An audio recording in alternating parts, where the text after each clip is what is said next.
नमस्कार। मैं doctor Manju Jain, retired associate professor from SNC degree college Kanpur. सबसे पहले तो नव वर्ष की आप सबको ढेर सारी शुभकामनाएं और बधाई। यद्यपि ये अंग्रेज़ों का त्यौहार है, लेकिन हमारे भारतवर्ष ने हर धर्म का हर त्यौहार को अपने क्षेत्र में मनाया और इसीलिए कहते हैं यूनिटी इन डाइवर्सिटी, हमारी विभिन्नता में भी एकता कायम है। चलिए, नव वर्ष की बहुत शुभकामनाएं। और नव वर्ष में आज मैं थोड़ा सा ट्रेंड अपना चेंज कर लेती हूँ, यानी मोटिवेशन कहानियाँ तो हैं, लेकिन मैं सोचती हूँ तेनालीराम से शुरू करती हूँ। आज पहली तारीख है और आपको खूब सारी तेनालीराम की कहानियाँ सुनाऊंगी। वैसे तो तेनालीराम हम लोग के एनटीवी पे भी आता है, डेली आता है, पिछले 2-2.5 साल से आ रहा है, मज़ा आता है। खैर चलिए, तो तेनालीराम का नाम उसी तरीके से है। ये राजा कृष्णदेव के राज दरबार में कवि के रूप में थे और श्रेष्ठ 8 कवियों में इनका नाम है। जिस तरीके से कि बादशाह अकबर के दरबार में बीरबल जो थे वो हंसते हंसाते सारी समस्या का समाधान कर देते थे, उसी तरीके से तेनालीराम भी विजयनगर के राजा कृष्णदेव का समस्याओं का समाधान हंसते हंसते परिहास में कर देते थे। अब इसमें एक समस्या आती, मैं बताती हूँ। शीर्षक है, कहानी का नाम है कुएं की शादी। लो, आप भी हैरान हो गए, बोले आज 1 जनवरी है, 1 अप्रैल फूल नहीं है। नहीं, कुएं की शादी। अब देखिए कितनी रोचक कहानी है।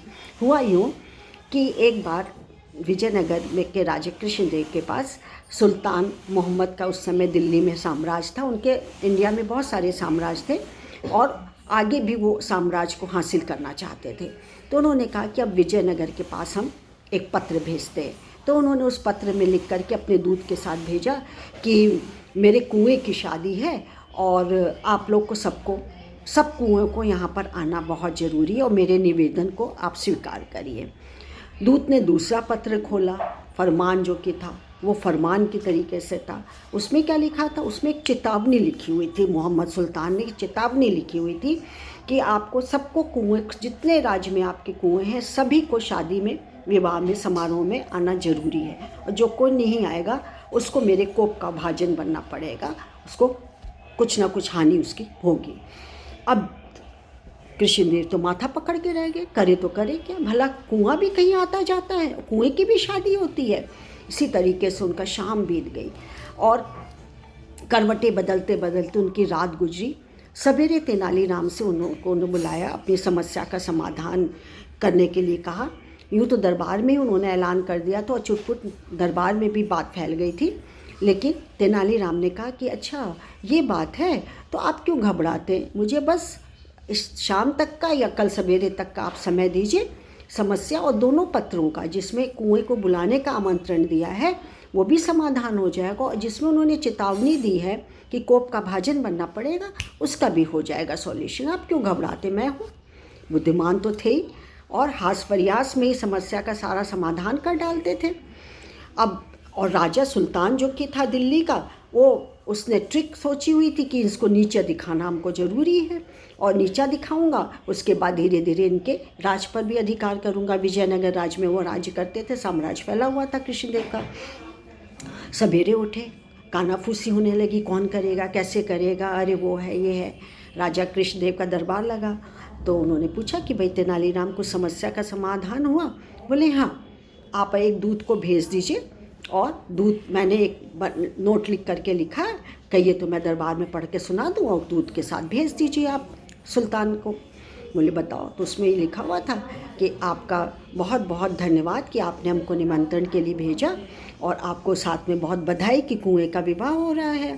कुएं का विवाह हो गया। एक्चुअली में कृष्णदेव को राजा तेनालीराम ने कहा कि हिंदुओं में जब कुएं को खुदाई होती है तो कुआं पूजन होता है। उसने, सुल्तान ने हंसी उड़ाने के लिए विवाह शब्द लिख दिया।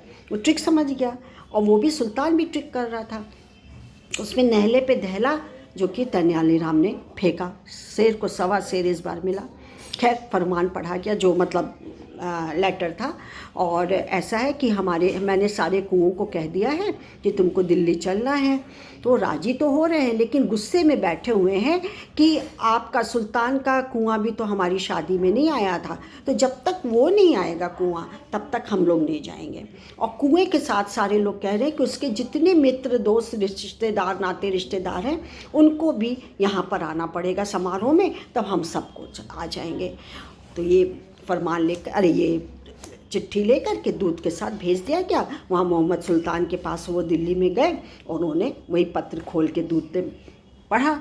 वो तो हतप्रत रह गया, माथा पकड़ के रह गया। बोले दूध से बोला कि कहीं कुएं भी इधर से उधर जाते हैं, लेकिन दूध बेचारा क्या बोलता, वो सिर झुकाए वो खड़ा हुआ था। वो भी सुल्तान था, ये भी सुल्तान, वो भी महाराज थे, ये भी सुल्तान थे। कुछ बोलना कटना था या सज़ा मिलनी थी तो चुपचाप, और बोलता भी तो क्या बोलता। तो खैर वो समझ गया और उसने ये भी समझ लिया कि अब ये चतुराई से मतलब जो कि है किसी ने चतुराई की हुई है मेरा तो मतलब माथा नीचा करने के लिए। खैर कोई बात नहीं, युद्ध से हम लोग बच जाएंगे, लेकिन कभी ना कभी तो मैं इसका साम्राज्य हड़प लूँगा। खैर बात आई गई, ख़त्म हो गई। अब क्या, तेनालीराम की कहानियों से हमें इसमें कहीं ना कहीं देखिए मॉरल छुपा होता है।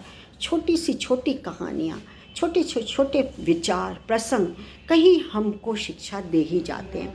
इसमें क्या है, इस कहानी से हमको क्या लेसन मिलता है कि देखिए समझदारी और चालाकी दो चीज़ होती है।